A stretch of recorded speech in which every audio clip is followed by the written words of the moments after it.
para Brasília agora, é o João Pedro Melo, quem está na linha com a gente. Tem destaque a respeito de uma notícia importante e de algo que será discutido na Câmara dos Deputados, não é, João Pedro? Pelo menos essa é a perspectiva, essa é a expectativa de que a Câmara retome, a partir de hoje, o debate sobre a proposta que amplia a isenção tributária de igrejas. Explica para a gente, João Pedro, boa tarde. Oi, Fábio, boa tarde a você, a Débora, a todos que estão nos acompanhando. Olha só, esse é um assunto que já entrou em discussão agora há pouquinho, viu? Estava marcado para as 11 horas da manhã, teve um pouquinho de atraso, começou por volta de meio-dia, então, essa discussão na Comissão Especial da Imunidade Tributária.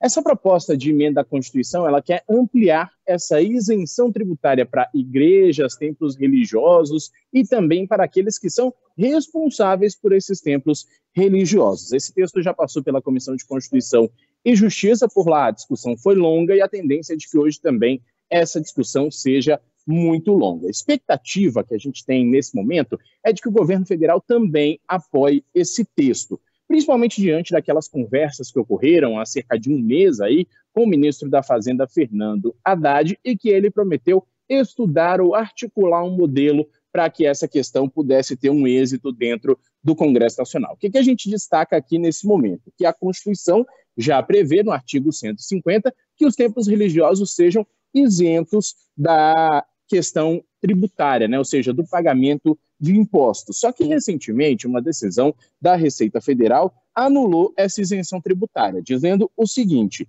que as verbas recebidas pelos líderes religiosos passariam a ser consideradas como remuneração. E exatamente por isso, esses líderes teriam que pagar impostos. E isso foi o que motivou a reunião com o ministro Fernando Haddad no mês passado. E agora, aqui dentro do Congresso Nacional, o que está tramitando é essa isenção para os líderes, além das próprias igrejas, que também passariam a pagar imposto de maneira gradual. Ou seja, esse é o ponto e agora o governo quer manter essa isenção tributária. Por quê? Porque aí a gente entra numa outra questão, um outro viés relacionado à eleição municipal. Ao ganhar esse apoio da bancada evangélica, obviamente, o governo ganha mais votos para o Partido dos Trabalhadores na eleição municipal desse ano.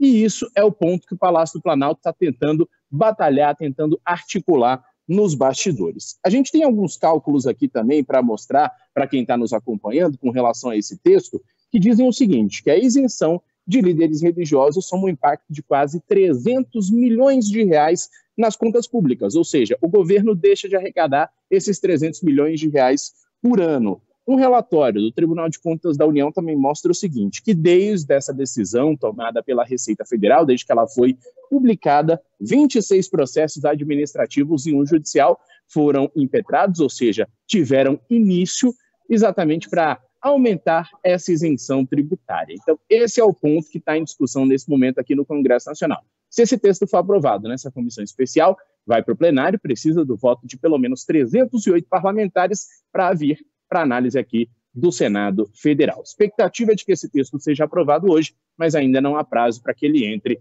ou na pauta, né, do plenário da Câmara dos Deputados. Se aprovado lá, aí sim vem aqui para o Senado. Volto com vocês no estúdio. Obrigado, João Pedro. Bom trabalho por aí.